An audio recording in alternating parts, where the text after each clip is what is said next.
West Bengal পুলিশের মাঠ মেয়েদের কাল থেকে শুরু এবং দুদিন পর থেকে ছেলেদেরও মাঠ শুরু হয়ে যাবে। একদম অন্তিম পর্যায়ে যে পয়েন্টসগুলো তোমাদের মনে রাখতেই হবে সেইগুলো নিয়েই আলোচনা। 4 থেকে 5টা পয়েন্টস একদম অন গ্রাউন্ড তোমাদের মাথায় রেখে চলতে হবে।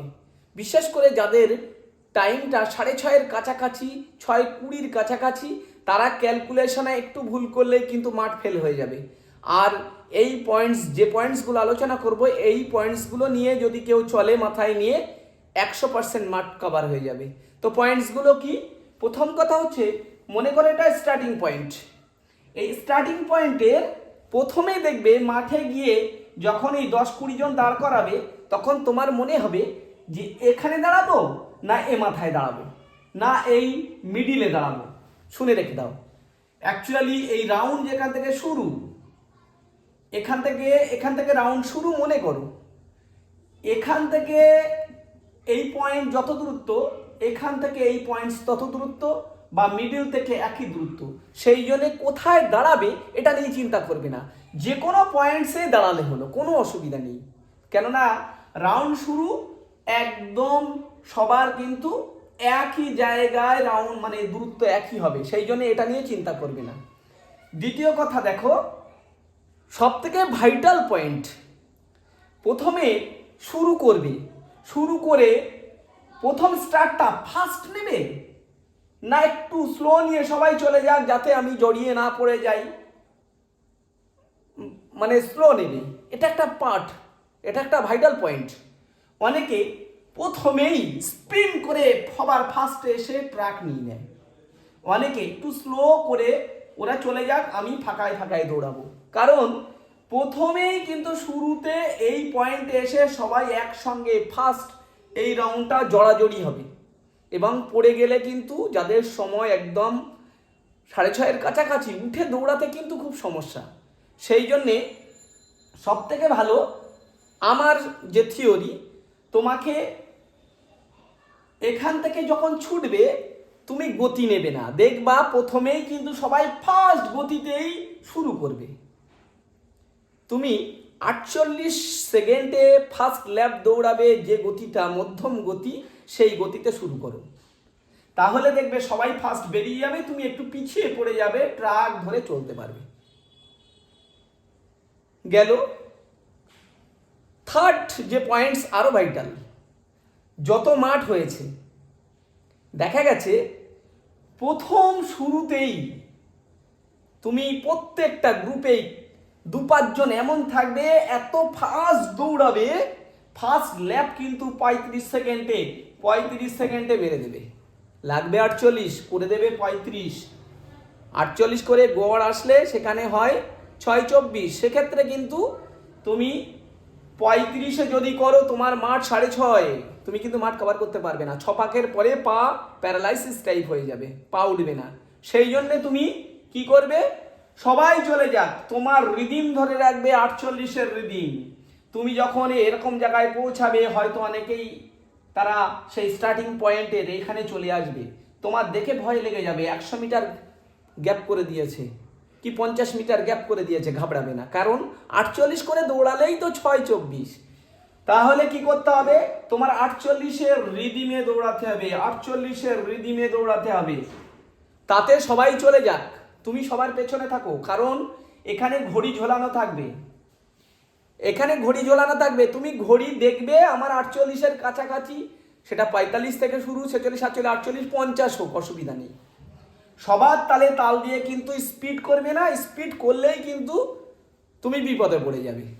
শেষের দিকে 5-6 ল্যাপের পরে কিন্তু তুমি আর তোমার পা চলবে না। সেই জন্যে প্রথম যে গতিটা দৌড়াবে, সেই গতিতে তালে তাল দিলে হবে না, নিজের গতিটা বজায় রেখে 48 সেকেন্ডে যাতে হয় সেইরকম গতি থেকে দৌড়াও। গেল।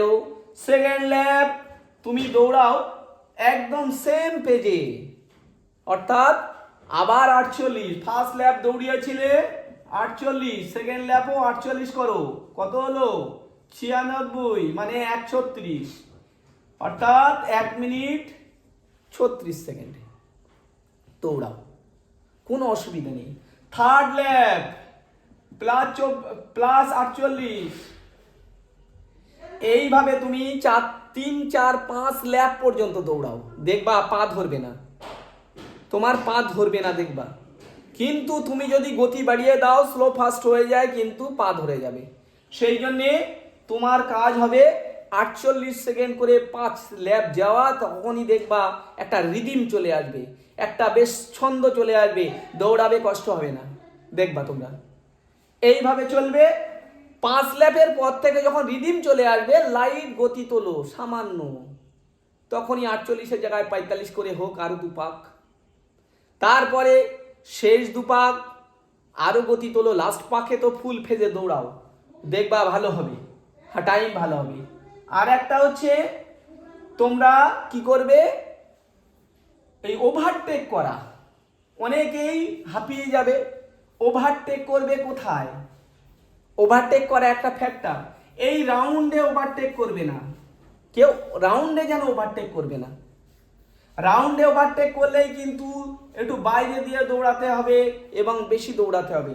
যখন কারুর ওভারটেক করার চেষ্টা করবে, সেক্ষেত্রে কি করবে, ওর পেছন ধরে রাখো, রাউন্ডটা শেষ হোক, যেই সোজা আসবে, এই সোজা থেকে তাকে বা 2-5 জনকে ওভারটেক করতে হয়, এইবার ওভারটেক করো। কারণ এই সোজাটা এখান থেকেও ট্র্যাকের ধার এই পর্যন্ত একই, বা এখান থেকেও একই, মানে বাড়তি দৌড়াতে হচ্ছে না। কিন্তু কার্ভে যখন তুমি ওভারটেক করবে, একটু দূর দিয়ে ওভারটেক করবে, তোমাকে কিন্তু বেশি দৌড়াতে হবে, সেই জন্যে এমন দৌড়ানো যাবে না। নেক্সট পয়েন্ট, কোনোভাবেই এই ট্রাকের থেকে 3 ফুট দূর দিয়ে দৌড়ানো যাবে না, 3 ফুট দূর দিয়ে দৌড়ানো যাবে না। কারণ কি, তোমরা জানো, অনেকেই জানো না, খেলার সময় দেখেছো তোমরা যে একজন প্লেয়ার এখানে দাঁড়ায়, একজন এখানে দাঁড়ায়, একজন এখানে দাঁড়ায়, একজন এখানে দাঁড়ায়। কারণ এই ফার্স্ট কার্ভ আর সেকেন্ড ট্র্যাক, দুটো ট্র্যাকের ডিফারেন্স 1.22 মিটার্স বা 122 সেন্টিমিটার, 3 ফুট 3 ইঞ্চি গ্যাপ। এই গ্যাপে এই প্রথম ট্র্যাক থেকে এই ট্র্যাক 7.03 মিটার্স, প্রায় 25 ফুটের 23-24 ফুটের ডিফারেন্স হয়ে যায়। 3 ফুট যদি ট্র্যাক থেকে দূর, মাত্র 3 ফুট দূর থেকে যদি দৌড়াও, এক পাক ঘুরে আসলে 25 ফুট বেশি দৌড়াতে হবে।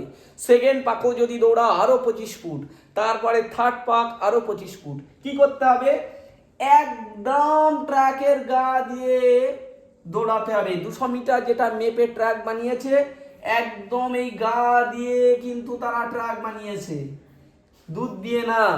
সেই জন্যে পুরো ট্র্যাক ধরে চলবে, আর নচেত কিন্তু বেশি দৌড়ানো হবে। 225, 26 এরকম 27 মিটার বেশি দৌড়াতে হবে, সেখানে কিন্তু 15-20 সেকেন্ড বাড়তি লাগবে। সেই জন্যে কয়েকটা পয়েন্টস মনে রাখবে।